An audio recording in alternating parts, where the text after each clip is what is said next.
आज मैं आपको सुनाऊंगी अफसान माता की दूसरी कहानी।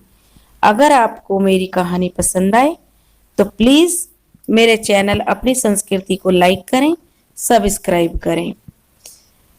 एक देवरानी थी और एक जेठानी थी। दोनों में बहुत प्यार था। दोनों रोज गंगा नहाने के लिए जाती थी और एक दिन वो गंगा नहा के वापस आ रही थी तो रास्ते में उन्होंने देखा कि अवसान माता की पूजा हो रही है। तो दोनों वहां खड़ी होकर देखने लगी। तो जिन लोगों की पूजा हो रही थी वो कहने लगे कि आप भी आ जाओ, हमारी पूजा में शामिल हो जाओ।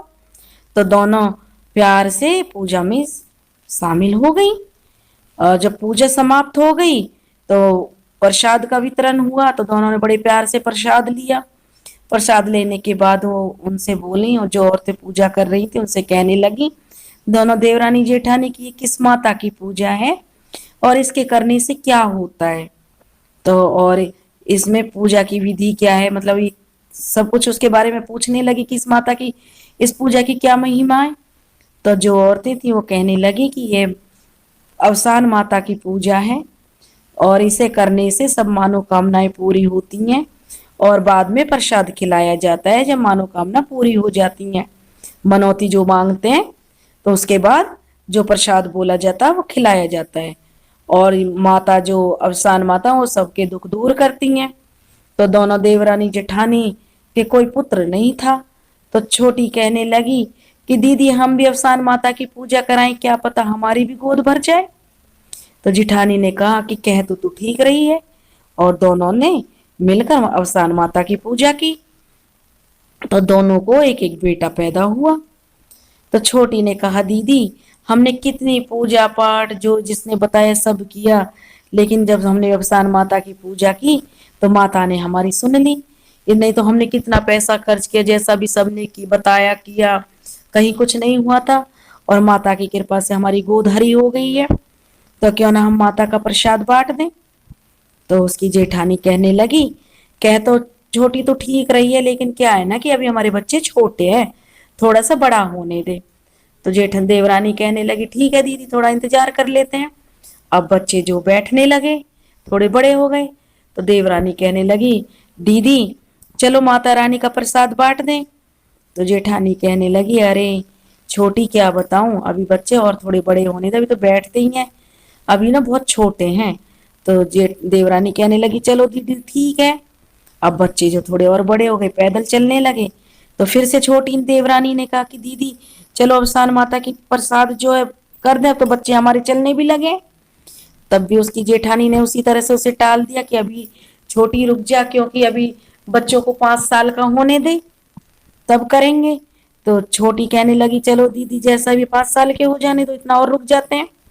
अब जेठानी कहने लगी क्योंकि ऐसा है ना 5 साल के होंगे तो इनका मुंडन भी कराना है, रिया रिश्तेदार भी जुड़ेंगे, तो दोनों काम हमारे एक साथ हो जाएंगे। तो छोटी बोली चलो ठीक है।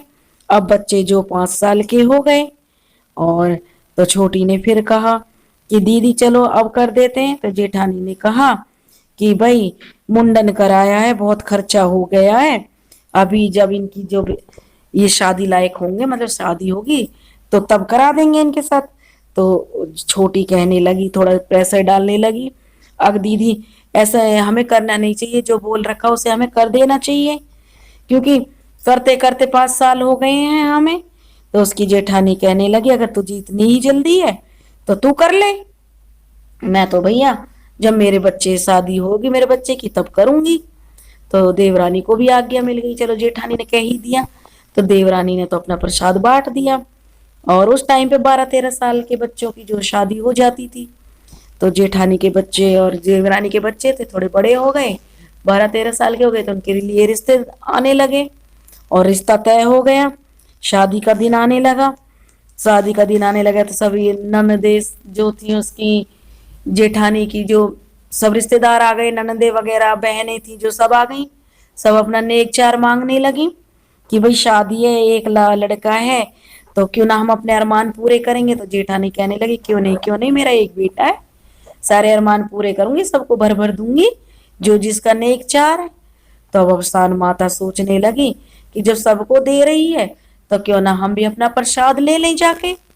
तो अवसान माता ने एक बूढ़ी औरत का भेष बनाया और गुड़ चना अपने मुंह पर लगा लिया और आ गई जेठानी के पास और बोली, मेरा तो हिस्सा है, मेरा भी तो है, उसे दे दो।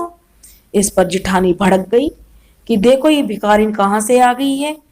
तो उस पर अवसान माता क्रोधित हो गई, क्योंकि सोचने लगी इसे तो अपनी मनौती ही याद नहीं है। अब जब बारात तो चली गई, बारात जाने के बाद बेटी वाले के वहां द्वार पूजा हो गई, फेरों की तैयारी होने लगी। अब 6 भांवर तो पड़ गई। जब 7वीं भांवर मतलब पड़ने को आई तो इतनी तेज आंधी आई, इतनी तेज आंधी आई कि दूल्हे को उड़ा कर ले गई और दूल्हे को उड़ा कर ले गई और एक कुएं में ले जाकर डाल दिया। Welcome parents. We are ready to begin. Kindly settle down. Jack and Jill went. डाल दिया। अब बाराती सब दूल्हे को ढूंढते रहे, लेकिन दूल्हा उनको कहीं नहीं मिला। थक हार कर वापस आ गए और अपने गांव को चले गए। तो अब 1-2 दिन बीत गए तो दुल्हन बेचारी जब भी बाहर निकलती तो गांव वाले कहते, देखो 6 भांवर लेने के बाद इसका दूल्हा उड़ गया। तो बेचारी जो बहुत दुखी होती कि हमारे कैसे कर्म है कि मेरे ही कर्म खराब है, जो मेरा ही मतलब पति उड़ गया। सब लोग अब जो है ना, कोई हमदर्दी भी जताए तो ऐसी चीज पे सब लोग यही सोचते हैं कि भाई, कुछ लोग मजाक उड़ाने वाले भी होते हैं। तो सब तरह की दुनिया है। तो बेचारी ने बाहर निकलना ही बंद कर दिया कि लोग तरह तरह की बातें बनाते हैं और गुमसुम रहने लगी। एक दिन उसके पिता बोले, लड़की का जो पिता था लड़की को देखकर बहुत दुखी हुआ, कहने लगा, एक तो हमारा जो दामाद था वो आंधी में उड़ गया और बेटी भी अब गुमसुम रहने लगी है। वह अपनी पत्नी से बोला कि एक काम करो, इसे काम में लगाया कर, जिससे इसका मन बहले। सहेलियों में भेजा कर, बोलेगी बतलाएगी तो इसे थोड़ा सा मन बहल जाएगा। अब उसकी पत्नी बोली, जो लड़की की माँ थी, कि ठीक है जा बेटी तू पानी भर ला, पनघट पे भेज दिया। क्योंकि उसी कुएं में जो उसका दूल्हा था जो वो पड़ा हुआ था, अवसान माता ने ले जाके डाल दिया। अब वो जो पानी लेने के लिए गई, रस्सी में जैसे बाल्टी बांधकर पानी में डाली तो उस लड़के ने उसकी रस्सी जो पकड़ ली। वो खींचे तो ना खींचे, काफी देर तक पकड़ा रहा, छोड़े ही ना। सब पानी भर के आ गई, वो रह गई। तो कहने लगी, भैया भाई कौन है इसके अंदर, भूत है परेत है, कौन है जो मेरी बाल्टी नहीं छोड़ रहा। कहने लगी, उधर से लड़का बोला, ना भूत ना परेत, मैं तो तेरा जो ना पति हूँ होने वाला, और बिन ब्याहे हमें बिन ब्याहे तुम्हें। यह सुनकर लड़की जो काफी देर हो गई और उसने बाल्टी छोड़ दी इतनी कहकर, वह पानी भर के घर को जाने लगी। अब रोज उसे इसी तरह जब बाल्टी डालती तो वो पकड़ लेता और इसी तरीके से बातें करता, तो उसे देर हो जाती। अब जो साथ की लड़कियां थी फिर बात बनाने लगी, औरतें थी जो, कि देखो तुम्हारी लड़की तो कुएं पे लटकी रहती है, पता नहीं क्या है। अब उसके बाप ने सुनी तो उसकी माँ से बोला कि कल से ना तू जाइयो इसके साथ कुएं पर, देख के क्या बात है। उसने अपनी बेटी से प्यार से पूछा, बेटी क्या बात है, तू हमें बता, अपना दुख हमें ना बताएगी तो किसे बताएगी। तो बोली, माँ जब भी मैं पानी भरने जाती हूँ तो कोई मेरी बाल्टी पकड़ लेता और उसमें से बोलता, बिन ब्याहे हम बिन ब्याहे तुम।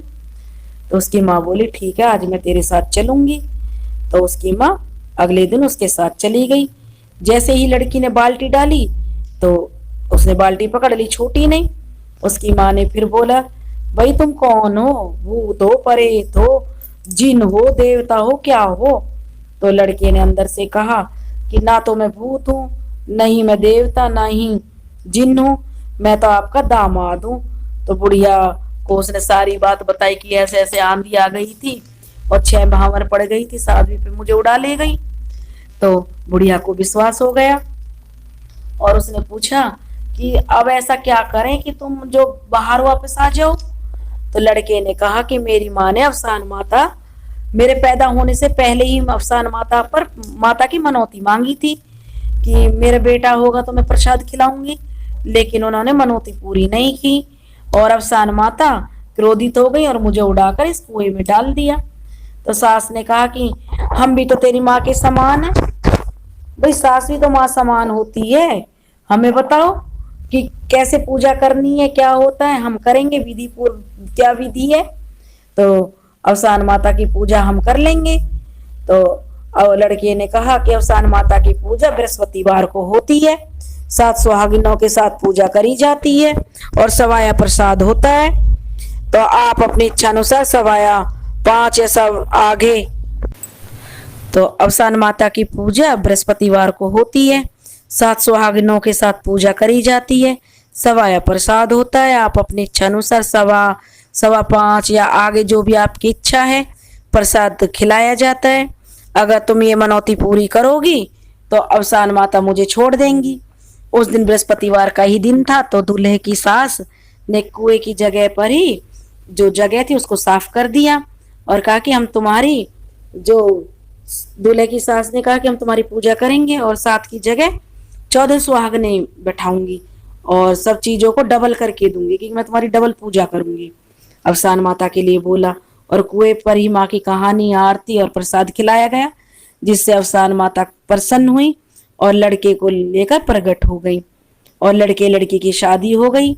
दूल्हे की माँ को सारी जानकारी हुई तो उसने अवसान माता से क्षमा मांगी और कहा कि जैसे ही मेरे बहू बेटा घर पर आ जाते हैं तो मैं जरूर अवसान माता की पूजा करूंगी और प्रसाद खिलाऊंगी माता रानी का। जब दूल्हा दुल्हन को विदा कराकर अपने घर पहुंचा तो उसकी माँ ने भी अवसान माता की पूजा की और अपनी गलती मानी, जिससे अवसान माता प्रसन्न हुई। हे माता रानी, जैसे तुमने सबकी मनोकामनाएं पूरी कर